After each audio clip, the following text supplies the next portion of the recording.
Hello everyone, welcome back to the Samajik Guru channel. आज हम करने जा रहे हैं क्लास 9th के सोशल साइंस का सैंपल पेपर, जो कि अगस्त 2022 के लिए पंजाब बोर्ड ने रिलीज किया है। और ये sample paper Hindi medium students, तो इस पेपर में आपको जो टाइमिंग दी जाएगी वो आपको 1.5 आवर की दी जाएगी, यानी 1.5 घंटे की दी जाएगी। और टोटल पेपर जो है वो आपका 40 मिनट्स का होगा। ठीक है, क्वेश्चन पेपर 2 पार्ट्स में डिवाइडेड है। जो पहला पार्ट है उसमें एनएएस बेस्ड 8 क्वेश्चन आपसे पूछे जाएंगे, 8 क्वेश्चन पूछे जाएंगे, जो टोटल 16 अंकों का होगा। और जो पार्ट बी है उसमें जो है वो आपके बुक से रिलेटेड क्वेश्चन पूछे जाएंगे। टोटल जो है वो 4 भागों में ये जो है वो डिवाइडेड होगा। ठीक है, और जिसमें कि भूगोल, इतिहास, अर्थशास्त्र और नागरिक शास्त्र होगा। और ये टोटल 24 अंकों का होगा। तो भाग ए पेपर जो है वो आपका कुछ इस तरीके का है। ठीक है, आप इसका स्क्रीनशॉट ले सकते हैं, उसके बाद खुद सॉल्व करने की कोशिश करिए और आप आंसर जो है वो यहाँ पर टैली कर सकते हैं। आइए अब हम इसके सॉल्यूशंस जो है उसको देख लेते हैं। तो उत्तर जो है वो स्टार्ट हो गया है। भाग ए कहता है कि मान लीजिए आपके स्कूल की यात्रा उस राज्य में की गई है जिसकी राजधानी तिरुवनंतपुरम है। ठीक है, उस राज्य का नाम बताएं जहां आपका विद्यालय भ्रमण के लिए गया है। तो वहां पे कहाँ पे गया होगा? तिरुवनंतपुरम किसकी कैपिटल है? केरल की। ठीक है, तो आंसर हो गया केरल। पंजाब की रियासत में पटियाला, नाभा, मलेरकोटला, जिंद, कपूरथला, फरीदकोट, नालागढ़ और कलसिया को मिलाकर एक नया राज्य पेप्सू जो है वो तैयार किया गया। वो पूछ रहे हैं कि वो कब बनाया गया था। ठीक है, तो पेप्सू जो है वो 15 जुलाई 1948 को बना था। नेक्स्ट क्वेश्चन है, जब एक शिक्षक अपने बेटे को पढ़ाता है और एक डॉक्टर अपने बच्चे का इलाज करता है, तो ये कौन सी गतिविधि है? ये गैर आर्थिक है। ठीक है, आर्थिक होता अगर उसको पैसे मिल रहे हैं। ठीक है, तो वो अपने बेटे को पढ़ाकर जो है वो पैसे तो लेगी नहीं। ठीक है, या पैसे जो है वो डॉक्टर इलाज करके अपने बच्चे का वो पैसे लेगा नहीं। तो यहाँ पर क्या है, ये जो क्रियाएं हैं ये गैर आर्थिक क्रियाएं हैं। ठीक है, नेक्स्ट है, यह एक ऐसी व्यवस्था है जहां किसी वस्तु के क्रेता और विक्रेता सामान खरीदने और बेचने के लिए एक दूसरे के निकट संपर्क में होते हैं। इसे क्या कहते हैं? ठीक है, तो आपूर्ति नहीं हो सकती। आपूर्ति का मतलब होता है सप्लाई, तो वो नहीं हो सकता। तो बाजार में ही जो है एक क्रेता और विक्रेता जो है वो सामान खरीदने के लिए और बेचने के लिए एक दूसरे के संपर्क में आते हैं। ठीक है, नेक्स्ट क्वेश्चन है, 1947 में जब भारत की आजादी के समय पंजाब का विभाजन हुआ तो पश्चिमी भाग पाकिस्तान में चला गया और पूर्वी भाग भारत के पास रह गया। ठीक है, तो बताइए कि उस समय भारत के 29 जिलों में से कितने जिले भारतीय पंजाब के अंतर्गत आते थे?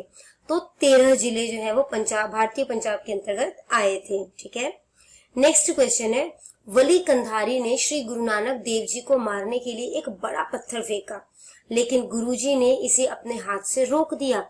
यह घटना कहाँ हुई? तो ये घटना जो है वो हसन अब्दाल में हुई थी। ठीक है, नेक्स्ट क्वेश्चन है, प्राचीन काल में किस देश के लोग सीधे राजनीति में भाग लेते थे? ठीक है, मतलब कि डायरेक्ट तरीके से जो है वो वोटिंग करते थे, तो वो ग्रीस था। ठीक है, नेक्स्ट क्वेश्चन है आपका, प्राचीन भारत में इस प्रशासनिक इकाई के प्रशासन को चलाने के लिए 1 वर्ष के लिए वयस्क मताधिकार के आधार पर नागरिकों द्वारा 30 सदस्यीय समिति का चुनाव किया जाता था। ठीक है, तो ये कौन सी इकाई थी जहां पर 30 सदस्य समिति का चुनाव जो है वो वयस्क मताधिकार के आधार पर किया जाता था? तो उसको कहा जाता था उर।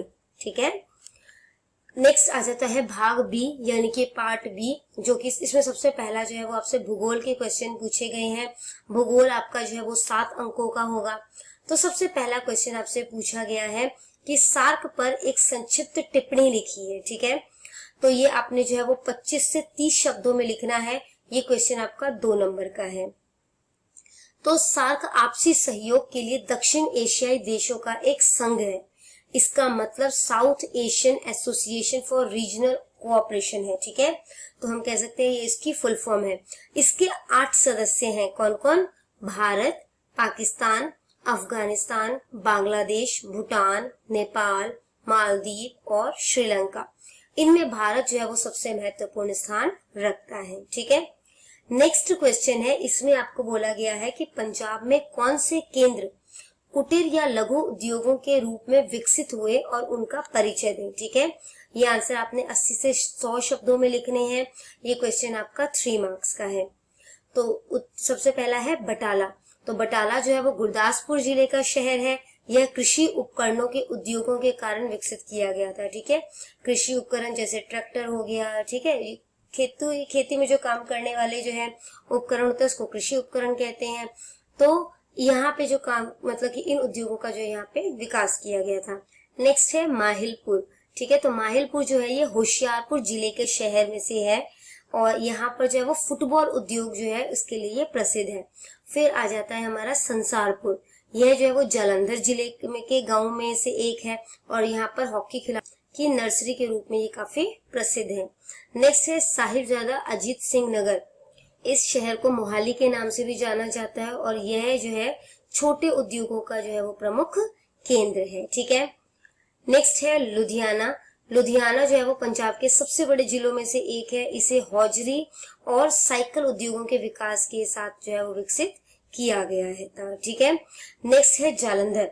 यह पंजाब के प्रमुख जिलों में से एक है और फर्नीचर और खेल के सामान जो है वो यहाँ पर बनाए जाते हैं। ठीक है, उसके केंद्र के रूप में ये विकसित हुआ है।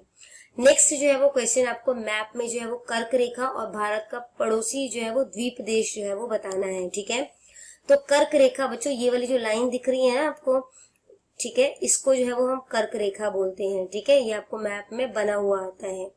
ठीक है, नेक्स्ट है भारत का पड़ोसी द्वीप देश जो है वो कौन सा है? श्रीलंका है। मालदीव भी है, तो मालदीव जो है ना वो कुछ इधर पड़ता है। ठीक है, इस साइड जो है वो पड़ेगा। श्रीलंका जो है वो दिख रहा है इसलिए हमने श्रीलंका को मेंशन कर दिया है। ठीक है, नेक्स्ट आ जाता है हमारा अर्थशास्त्र, वो 5 नंबर का है। सबसे पहला क्वेश्चन इसमें आपसे पूछा गया है, गांवों में सिंचाई के 2 स्रोतों के नाम लिखिए। ठीक है, तो 2 स्रोत कौन कौन से हैं? एक हो गया आपका नलकूप और दूसरा हो गया नहरें। तो ये क्वेश्चन आपका 1 नंबर का है। नेक्स्ट क्वेश्चन है बहुफसल क्या है और इसे समझाओ। 25 से 30 शब्दों में समझाना है। 2-2 नंबर के 13th और 14th 2-2 क्वेश्चन है। ठीक है, तो टोटल जो है ये दोनों मिला के 4 नंबर का है।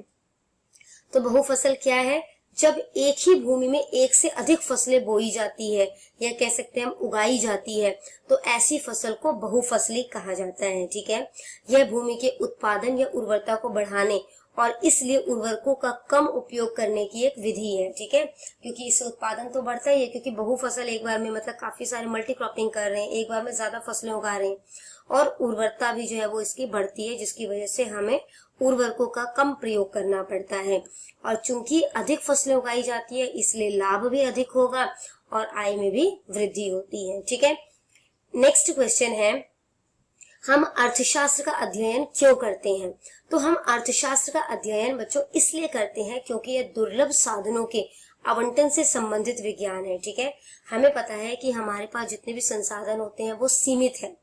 ठीक है, ताकि उपभोक्ता जो है वो अपनी संतुष्टि को अधिकतम कर सके। यहाँ पे संसाधनों का इस तरीके से उपयोग किया जाता है कि वो जो इसी संसाधनों को, जो सीमित साधन है, उसको उपयोग करते हुए अधिकतम संतुष्टि प्राप्त कर सके, उत्पादक अपने लाभ को अधिकतम कर सके। ठीक है, उपभोक्ता जो है वो अपनी संतुष्टि को अधिकतम करेगा और जो उत्पादक है वो अपने लाभ को जो है वो अधिकतम कर सके और समाज जो है वो सामाजिक कल्याण को अधिकतम कर सके। ठीक है, तो यहाँ पे हमने 3 चीजें जानी कि उपभोक्ता जो है वो अपनी संतुष्टि को ज्यादा करेगा, अधिकतम करेगा, उत्पादक जो है वो अपने लाभ को ज्यादा करने की कोशिश करेगा और समाज जो है वो अपने सामाजिक कल्याण को अधिकतम करने की कोशिश करेगा।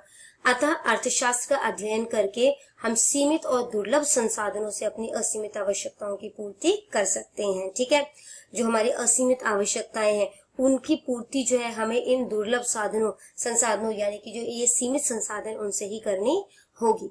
अगर आपको हमारी वीडियोस पसंद आती है, हमारी वीडियोस आपके लिए किसी भी तरीके से हेल्पफुल है, तो हमारे चैनल को अभी सब्सक्राइब कीजिए। नेक्स्ट पार्ट है हमारा इतिहास का, जो कि 7 अंकों का है। सबसे पहला क्वेश्चन इसमें आपसे पूछा गया है, गुरु नानक देव जी की शिक्षाओं के बारे में आप क्या जानते हैं? ठीक है, 25 से 30 शब्दों में उत्तर देना है। ये 2 नंबर का प्रश्न है।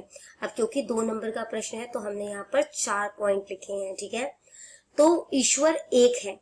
गुरु नानक देव जी ने संदेश दिया कि एक ईश्वर है और हम सभी एक ईश्वर की संतान हैं।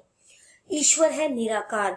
तो गुरु नानक देव जी के अनुसार ईश्वर का कोई रंग या आकार नहीं है, वो निराकार है। ठीक है, ईश्वर महान है। गुरु नानक देव जी के अनुसार ईश्वर जो है वो महान है और उनकी महानता का वर्णन करना असंभव है, मतलब उनकी महानता के बारे में नहीं बताया जा सकता। ईश्वर नित्य है, ठीक है। गुरु नानक देव जी के अनुसार ईश्वर नित्य है और संसार एक अस्थायी अवस्था है, ठीक है। मतलब जो भगवान है, ईश्वर है, वो हमेशा रहता है और जो संसार में जितनी भी चीजें हैं, चाहे इंसान है, जानवर है, पेड़ है, इन सब की अवस्था जो होती है वो लिमिटेड होती है, ठीक है, अस्थायी होती है। नेक्स्ट क्वेश्चन आपसे पूछा गया है, पंजाब की भौगोलिक विशेषताओं का वर्णन करें। 80 से 100 शब्दों में करना है, 3 नंबर का प्रश्न है, ठीक है। तो भौगोलिक दृष्टि से पंजाब को 3 भागों में बांटा जा सकता है, हिमालय और उत्तर पश्चिम पर्वत, दूसरा हमारा पॉइंट है, ठीक है, ये सेकंड नंबर आएगा, उप पर्वत क्षेत्र, तराई क्षेत्र, और तीसरा है मैदान, ठीक है। तो सबसे पहले हिमालय देख लेते हैं। पंजाब में कई हिमालय पर्वतमाला है। इन श्रेणियों को उनकी औसत ऊंचाई के आधार पर 3 भागों में विभाजित किया जा सकता है। तो 3 भागों में कौन कौन से? एक हो गया महान हिमालय, दूसरा है मध्य हिमालय और तीसरा है बाहरी हिमालय, ठीक है। नेक्स्ट है उत्तर पश्चिमी पर्वत। पंजाब में हिमालय के पश्चिमी भाग का निर्माण करती है, ठीक है, पश्चिमी भाग में है। तो यहाँ पे जो है ये पश्चिम भाग का निर्माण करती है। इन पहाड़ों में किरथर और सुलेमान पर्वतमाला जो है वो शामिल है। इन पर्वतमालाओं की सबसे महत्वपूर्ण विशेषता, इनमें कई दर्रों की उपस्थिति है। दर्रों यानी कि पासेस, ठीक है, इसमें काफी पासेस जो है वो है, और इन दर्रों में खैबर दर्रा जो है वो सबसे महत्वपूर्ण है। यह दर्रा अधिकांश आक्रमणकारियों के लिए प्रवेश द्वार बन गया था। तो इस दर्रे से जो है वो आक्रमणकारी जो है वो यहाँ पर आ जाया करते थे। नेक्स्ट है उप पर्वतीय क्षेत्र, तराई क्षेत्र। हिमालय की ऊंची श्रेणियों और पंजाब के मैदानों के बीच तराई क्षेत्र स्थित है, ठीक है। उन्हें उप पर्वतीय क्षेत्रों के रूप में भी जाना जाता है। तो ये जो तराई क्षेत्र है उन्हें उप पर्वतीय क्षेत्रों के रूप में जाना जाता है, और आमतौर पर यह एक पहाड़ी क्षेत्र होता है। और पहाड़ी क्षेत्र इसलिए यहाँ उत्पादन जो है वो काफी कम होगा। तो इन जगहों पर जो है जैसे आलू, धान, मक्का, इन सब की खेती की जाती है। वो भी, उसको भी करने के लिए जमीन जो है वो तैयार करनी पड़ती है इन लोगों को, ठीक है। जीने के लिए लोगों को काफी मेहनत करनी पड़ती है, और इसी मेहनत ने उन्हें जो है वो स्वस्थ बनाया है। इसके बाद है मैदान। तो जो पंजाब का मैदानी भाग है उसे 2 भागों में बांटा गया है, पूर्वी मैदान और पश्चिमी मैदान, ठीक है। जो पूर्वी मैदान है वो यमुना से रावी नदियों के बीच घिरे हुए मैदानों को कहते हैं। यहाँ पे ये बहुत ज्यादा उपजाऊ है, यहाँ पे काफी ज्यादा पॉपुलेशन जो है वो रहती है। जबकि रावी और सिंधु नदियों के बीच के मैदान जो है उसको पश्चिमी मैदान कहा जाता है।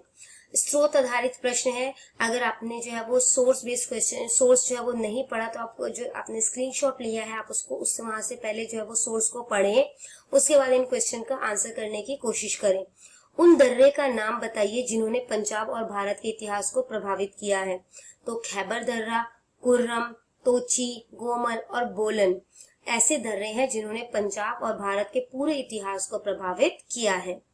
नेक्स्ट क्वेश्चन है, उस दर्रे का नाम बताइए जो काबुल और पेशावर को जोड़ता है। तो खैबर दर्रा जो है वो काबुल और पेशावर को जोड़ता है। नेक्स्ट पार्ट है हमारा नागरिक शास्त्र, जो कि 5 अंकों का है।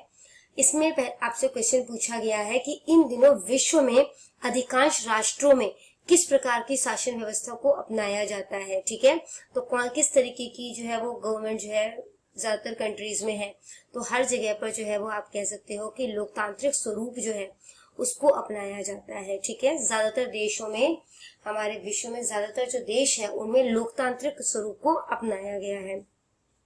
नेक्स्ट क्वेश्चन बोला गया है, वयस्क मताधिकार से आप क्या समझते हैं? 20 से 25 शब्दों में उत्तर देना है। 2 नंबर का प्रश्न है, ठीक है। तो सभी भारतीय नागरिकों को उनकी जाति, लिंग, नस्ल आदि के बावजूद एक निश्चित आयु प्राप्त करने के बाद चुनाव में वोट देने का अधिकार दिया जाता है, ठीक है। मतलब कि बिना किसी भेदभाव के जो भी एक पर्टिकुलर एज जो गवर्नमेंट डिसाइड करती है, अगर वो एज उसकी हो गई है तो उसके बाद वो वोट देने का अधिकार रखता है, ठीक है। इसे कहते हैं वयस्क मताधिकार। इसको जो है वो यूनिवर्सल एडल्ट फ्रेंचाइजी के नाम से भी जाना जाता है। भारत में जो है वो ये जो वयस्क मताधिकार की जो एज है वो 18 वर्ष है, ठीक है। तो जब व्यक्ति की 18 वर्ष की आयु हो जाती है तो वो वोट देने का अधिकार उसे मिल जाता है। नेक्स्ट क्वेश्चन है, वीटो पावर का क्या अर्थ है? संयुक्त राष्ट्र संघ में वीटो पावर वाले देशों के नाम लिखिए। तो आधिकारिक कार्रवाई को ना कहने या रोकने की शक्ति को वीटो पावर कहा जाता है। संयुक्त राष्ट्र की सुरक्षा परिषद सभी 5 स्थायी सदस्यों को वीटो शक्ति जो है वो प्रदान करती है।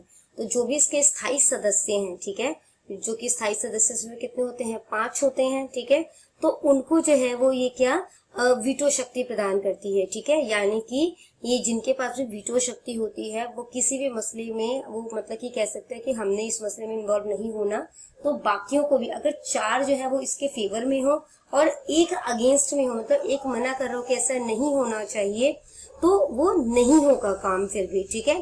तो इसके जो 5 सदस्य हैं वो संयुक्त राज्य अमेरिका है, फ्रांस है, ब्रिटेन है, चीन है और रूस है, ठीक है। तो यहाँ पर ये क्वेश्चन पेपर हमने सारा सॉल्व कर दिया। इन केस आपको कोई भी डाउट है तो आप कमेंट सेक्शन में क्वेश्चन कीजिए, आपको रिप्लाई मिल जाएगा। Thank you very much.